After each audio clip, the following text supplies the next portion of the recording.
Vou perguntar, pô. Pode perguntar. Vai ficar legal. É, pô. É. É mesmo. Pergunta que aí é mais fácil. Até o Magno já tá entrando no vídeo lá de longe. Olá, seja bem-vindo a mais um papo duro e demorado. Mas talvez nem tão demorado. Eu sou o Thales aqui do Centro Clínico do Homem. E hoje nós estamos com o Igor, nosso gerente, que conversa muito, conhece muito bem, porque ele está sempre conversando com os nossos pacientes. Não é mesmo, Igor? E a gente vai falar hoje sobre a ejaculação precoce. O que é? Muita gente sabe o que é, muita gente não. Por que acontece? Importante para quem quer saber como resolver. E por fim, como resolver, né? Como tratar. Não, Igor? E aí, vamos aqui, da sua experiência conversando com os pacientes, interagindo com eles, muitos pacientes nossos têm ejaculação precoce, né? O que você conseguiu aprender, assim, ou entendendo, ouvindo deles? O que é a ejaculação precoce para esses pacientes e para você? Não então, que você tenha, mas talvez tenha. Não sei. Não sei. Então, pessoal, vou me apresentar novamente. Eu sou o Igor, sou gerente da clínica. Eu tenho primeiro ali contato com o paciente que chega ali buscando diversos tratamentos. E o público de ejaculação precoce, a gente nota que é um público mais ansioso. Então, você já nota ali no primeiro contato, já quer saber se o médico já está livre para poder atender, se vai demorar muito, gosta de pedir um café ali toda hora. Toda hora. Então, o primeiro ponto ali que a gente nota que é um público um pouco mais ansioso. Então, ele já quer saber também como é que é o tratamento antes de consultar com o médico. É verdade. Como é que você tá? Tá tranquilo? Tô tranquilo. Eu acho que eu não... Não tá ansioso, não? Não. Só passar. Não, tá bom, pode continuar. Não, tô gostando, tô aprendendo. Eu tô aprendendo. Tô gostando, E eu nem sabia disso, pô. Que eles já entravam em contato. Eu sei que eles são ansiosos, mas olha o detalhe que o Igor percebe, que eu não percebo no consultório. Como ele já entra em contato, já entra pedindo. E isso não é uma crítica a você que talvez tenha esse problema. É algo que ajuda a gente a perceber a situação de vida daquela pessoa para ajudá-la, né? Então é isso que a gente tá buscando. Mas tá legal mesmo. O que mais que você, além da ansiedade, o que mais que você sentiu dessas pessoas? Então, a parte da ansiedade, né, é o principal. Realmente É o que a gente nota ali na hora do atendimento. Então, assim, pessoa ansiosa, realmente a ansiedade, ela, inclusive, é uma causa da ejaculação. Isso. Mas antes, vamos dizer assim, o que é? Porque pra gente, porque a gente trabalha com isso, então pra gente é meio óbvio, depois que você vive trabalhando com isso, né? Mas e quem não sabe o que é, cara? Eu vou também dizer da parte médica, mas o que eu queria, é porque eu tô curioso mesmo, o que você entendeu disso? Não sendo médico, mas sendo um gerente que interage com as pessoas, porque a gente quer ver o ponto de vista das pessoas também, não só o ponto de vista técnico. O que eu estudei lá e tal. Então, o que você entendeu do que é ejaculação precoce? Então, Thalisão, o que eu entendi durante esse tempo todo que eu tô na clínica sobre ejaculação precoce, e o que eu recebo ali contatos todos os dias. Sim, conversa com os nossos pacientes. Pacientes, eles sempre... o que é ejaculação precoce? Quando você... Antes de começar uma relação sexual, você tem todo o contato. Sim, você tá lá nas preliminares, né? E você já sente a vontade de ter uma ejaculação. Então, assim, os pacientes sempre perguntam, pô, doutor, eu antes de ter uma penetração, eu já tive uma ejaculação. Isso sim. Ele não só sente a vontade, ele não consegue controlar a vontade. Não consegue controlar na hora de ter. Então é isso, o controle é um dos pontos da ejaculação. E durante a relação, assim, 1 minuto, penetrou ali 1 minuto, 2 minutos? Sim. Porque a medicina hoje já considera, tem gente que tem essa dúvida, ejacular antes da relação, ejaculação precoce? Eu acho que quase todo mundo sabe disso. Mas, olha, se você começa a penetração, ejacula em 1, 2, 3 minutos, é precoce. Não tem uma diretriz fixa. 3 minutos, aí 3 minutos e 1 segundo não é mais precoce. Ou então, né, 2 minutos e 59 segundos ainda e 3, não é assim. Mas a gente tem uma média, assim, uma estimativa de 3, algumas diretrizes trazem 5 minutos, mas principalmente, se não está satisfatório, dentro de uma proporção razoável, né? Eu já tive paciente que chegou lá para mim e falou, olha, minha ejaculação está precoce, porque eu duro só 50 minutos. Eu falei, cara, não está satisfeito? Eu entendo. Mas não é razoável pensar que isso é uma ejaculação precoce. Agora a pessoa vira pra mim, pô, eu duro 8 minutos e eu não tô satisfeito, meu parceiro não tô satisfeito. É razoável pensar que é uma ejaculação precoce? Existe um pouco de tato, de experiência nisso mesmo, né? Mas assim, dá pra ver a diferença de 8 para 50, né? A média das pessoas em geral. Então, se a pessoa está com 50 minutos e está achando que está pouco, às vezes é uma questão diferente. Às vezes a outra pessoa lá que demora demais a ter o prazer dela, ter o orgasmo. Então, a razoabilidade entra aí.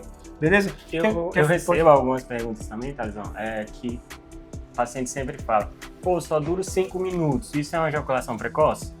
Pois é, mas é isso. Então, assim, a diretriz tem umas que não tá assim, mas assim, o principal a pessoa tá satisfeita, aí eu converso com ela assim no consultório e falo, cara, como é que tá lá? Você termina sentindo que teve uma relação sexual completa? Ou sente que foi interrompido antes porque não conseguiu se controlar? Talvez os 5 minutos, se você tá satisfeito e o parceiro tá satisfeito, o parceiro tá satisfeito, tá tudo nós bem. temos pacientes... Não 5 minutos pode ser uma ejaculação precoce. Todos estão satisfeitos. Nós temos pacientes que chegam com menos de 1 minuto, ejaculando antes de penetrar, fazem o tratamento. Tem gente que vai melhorar, quanto a pessoa melhora varia, depende da pessoa, depende dos limites do tratamento. Tem gente que vai melhorar do menos de 30 segundos tal, para 3 minutos, para 5 minutos e vai estar feliz da vida.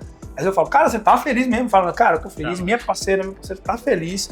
E eu falo, ó, então não vou botar mais remédio para uma pessoa que tá feliz, tá? Então vamos parar por aqui. Então, isso é uma pergunta muito boa mesmo, cara. Você quer acrescentar mais alguma coisa nesse tema do que é a ejaculação?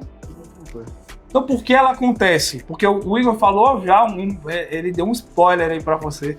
Ele falou da ansiedade. E a ansiedade, cara, ela causa tanta ejaculação precoce, disfunção erétil, porque a ejaculação precoce, ela envolve o controle da ejaculação e envolve uma parte subconsciente do funcionamento do sistema nervoso, que rege a sensibilidade e o início de um gatilho que vai produzir a ejaculação. Esse é o papo técnico, tá? Mas é isso. E aí a pessoa, quando fica ansiosa, desregula todo o controle neurológico. Então, é impossível, é subconsciente, não adianta eu estar lá, eu vou durar. Não adianta. O fato de estar ansioso, de estar com o coração acelerado, aquilo vai desencadear tudo para acontecer de uma forma independente da sua vontade. E a parte do controle é porque realmente é possível controlar, principalmente se você já tiver calmo, um pouco a musculatura, a respiração, perceber que está chegando na hora de ejacular. Então tem pessoas que não têm isso, ela não percebe. Quando ela viu, já foi. E isso pode ser desenvolvido. E aí, nessa parte de como ocorre, eu vou falar também de mais uma causa ou outra, mas você tem alguma coisa para adicionar dessa parte, da sua percepção? Você já falou da ansiedade, da ansiedade, que é o que você mais pegou lá. Isso, eles querem sempre também saber, o paciente sempre quer saber sobre como que é o tratamento. Ah, sim. Então, antes de eu falar do tratamento, mas isso aqui já é a ponte para falar do tratamento. Não vou adentrar demais essa parte dos mecanismos, mas eu até já falei, né? A gente tem um mecanismo neurológico, tem um mecanismo muscular.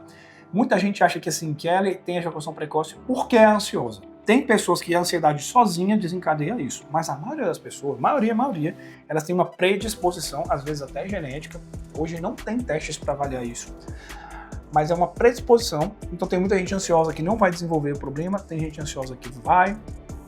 E tem gente que, por exemplo, durante a adolescência se masturba demais, querendo gozar logo e altera o desenvolvimento desse sistema nervoso que ainda está imaturo ali na adolescência, mas geralmente ela precisa ter uma predisposição para culminar nisso. E para a gente tratar, falando do tratamento já, né, a gente vai dividir o tratamento, assim como eu falei na questão da disfunção erétil, entre sintomático, que eu quero tratar aqui o que eu estou sentindo, então tomei um negócio aqui e eu vou demorar mais para gozar. E o tratamento que é curativo, para mudar como funciona esses mecanismos para a pessoa não ter mais ejaculação precoce. Então é isso que a gente trabalha. E aí eu vou falar um pouquinho só sobre isso. O Igor vai me ajudar. O que você já conhece dos tratamentos? Qual que você chutaria aí que eu coloco como sintomático? O que seria, na sua visão? A fisioterapia. O contrário. O sintomático. Eu tô querendo tratar a pessoa assim, digamos, a pessoa hoje eu vou sair, vou ter uma relação. Queria durar mais hoje. Sim. Esse é o sintomático. Sim. Então, assim, a medicação, né? Então, muitas vezes o pessoal acha que o Tadalafila vai resolver ali e tá tudo certo. E não, é bem mais complexo essa relação de ejaculação precoce. É isso mesmo. Existem medicamentos, o Tadalafila, inclusive, na ejaculação, ele ajuda um pouco, mas os medicamentos são até um pouco mais fortes e eles vão inibir esse funcionamento, ou alterar o funcionamento do sistema neurológico, às vezes imediatamente, às vezes após poucos dias de uso. E a pessoa dura mais, só que rapidamente o corpo se acostuma, eles perdem efeito, eles são remédios sistêmicos que têm outros efeitos no organismo, e eles não retomam a pessoa, a pessoa não aprende a controlar, não melhora ela mesma, então ela fica muito dependente. Por isso, existem os tratamentos curativos, que aí é a fisioterapia. Porque fisioterapia, o que tem a ver? Bem, porque a gente precisa trabalhar a musculatura, controle muscular, controle neuromuscular, que chama, né? Que é muito, muito, muito da área do fisioterapeuta. E porque a gente precisa trabalhar também a sensibilidade ali das terminações nervosas que dão início a esse gatilho, aquela coisa mais técnica que eu falei. E isso precisa de, às vezes, aparelhos bem modernos, como a própria, a gente já mencionou em outros vídeos, as ondas de choque extracorpóreas, um aparelho bem mais avançado. Qual a sua percepção assim, dos pacientes que fazem esse tratamento, do seu conhecimento sobre esse tratamento prático, né? Não essa teoria que eu falei aqui, a parte que as pessoas não querem saber essa teoria, isso é interessante, mas só um pouquinho, né? É o primeiro ponto que eles ficam um pouco com medo, né, Thalisão? Porque chega... Fala, não, você vai pôr na minha tomada? Você chega na clínica, já escuta um barulhinho aqui, toque. Fala pronto. Vai doer, doutor? Não, pessoal, bem tranquilo. Eu mesmo já fiz em mim, já. Então a gente faz esses tratamentos tudo lá, porque é preventivo também. Precisa também explicar para o paciente como é que funciona. Então, assim, a gente nota a felicidade do paciente quando ele consegue perceber uma melhora. Então, assim, às vezes o paciente chega aí com 1, 2 minutos, chega, pô, Igão, pulei para 5.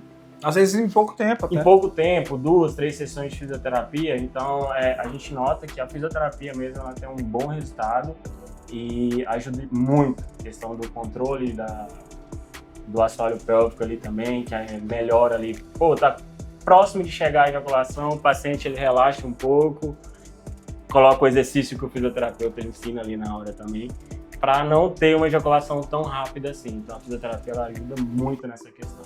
Então, assim, para concluir, né, Igor, você diria assim que, na sua percepção, o paciente que ele opta por não fazer, assim, ele quer ficar só no sintomático, e o que opta por fazer uma coisa curativa e tentar, né? A gente está dizendo aqui que todo mundo vai sempre se curar, a ejaculação precoce é desafiadora, mas na sua percepção, assim, das pessoas que estão optando por fazer esse tratamento curativo, né, que a gente coloca para tentar retomar a normalidade, como é que está a percepção deles, assim, de resultado, o que você tem visto? Então, a percepção de resultado para o público que consegue fazer ali o tratamento curativo, que é a fisioterapia, todo acompanhamento com o médico, também o uso de medicação, tem um resultado um pouco mais rápido. Uhum. E aí agora o pessoal que gosta de tratar só com a medicação, eles tendem a criar uma dependência maior com o uso da medicação, que isso é fato.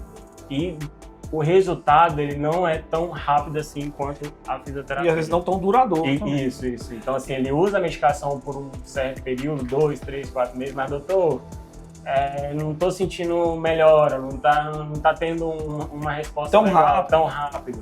Então, assim, a medicação, ela não ajuda, assim, tão diretamente como a fisioterapia. Geralmente é o conjunto.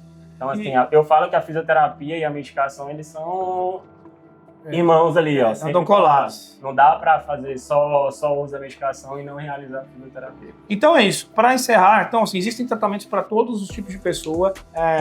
Tem gente que vai preferir um, preferir outro. A gente tem a nossa preferência porque, da nossa experiência, a gente tem visto mais satisfação, de acordo com cada pessoa, a gente sempre tenta ofertar tudo que aquela pessoa vai, deixar a pessoa livre para escolher. E o Igor tem colhido as experiências para também a gente poder melhorar o que a gente oferece. Então eu quis trazer o Igor hoje porque ele tem uma experiência muito prática, né, muito próximo dos pacientes. Eu vejo os pacientes periodicamente, às vezes o Igor vê tanto quanto eu, até mais. Ele às vezes está lá, o paciente quer falar com alguém, às vezes ele que está disponível para conversar no telefone. Então ele traz uma experiência muito próxima aí pra gente. Pelo menos para mim foi muito bom. Eu trabalho perto dele, mas nem sempre tenho a oportunidade de ouvir toda a experiência dele, então foi muito bom ter ele aqui. Espero que você também tenha gostado. E aqui a gente encerra mais um papo duro e demorado. E eu espero que seja demorado dessa vez mesmo, tá bom? E um abraço, não esqueça de curtir, de comentar. A gente sempre busca responder dentro da nossa possibilidade. E siga-nos para mais conteúdos.